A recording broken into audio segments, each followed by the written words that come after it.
Gina Rizzi from the Radius Sports Group, thank you very much for speaking to Syngenta Growing Golf. Gina, we talk a lot about sustainability on Growing Golf and sustainability in golf course management, but what is sustainability exactly? How do you define it?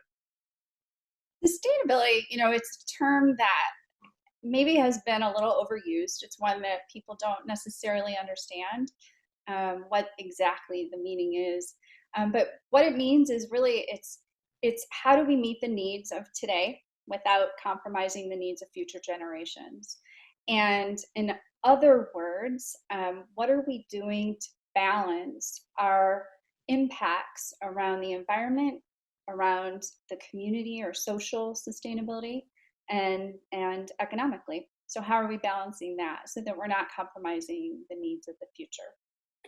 And is this something that golf courses, superintendents, boards at clubs, is this something that they're interested in, or is it something that they feel they ought to do something about but don't really know how to get started? And what we're seeing is an increase in desire to communicate more with stakeholders in the community about environmental stewardship and the good things that they're doing through things like best management practices.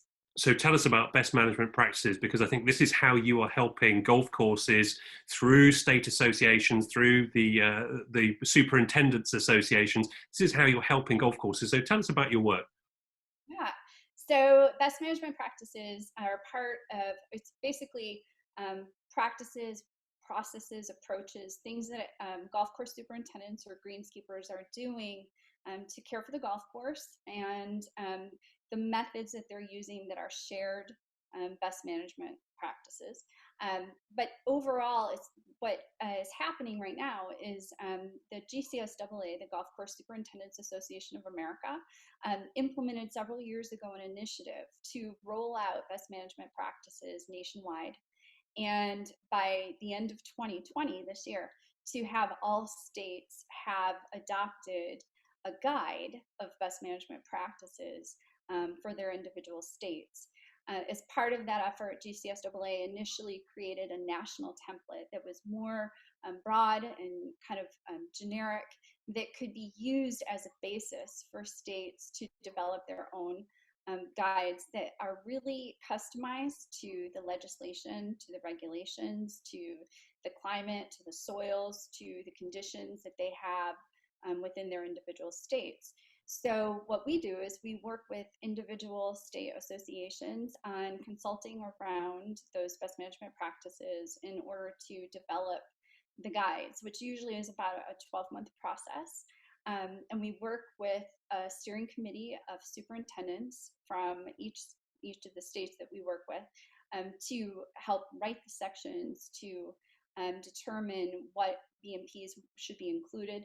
And it ranges, usually in general, there's about 12, but it ranges from pollinator protection to integrated pest management, to water quality, water monitoring, surface water management, maintenance operations, energy. So there's 12 different sections usually included in these. It varies a little bit by state based on state needs or interests. But we work with the states to develop those, and then we help them develop ultimately the guide in a presentable kind of form that is easy to communicate with all stakeholders. So really understanding who is important for the stakeholders, for the superintendents in the states to be able to what resonates, what's important for them to share about their BMPs that will help the communities in which they work, and show that what they're doing with these efforts really ties to sustainability and ties to community impact in a very positive way. Gina Rizzi from the Radius Sports Group, thank you very much for speaking to Syngenta Growing Golf. This is my pleasure. Happy to be here. Thank you.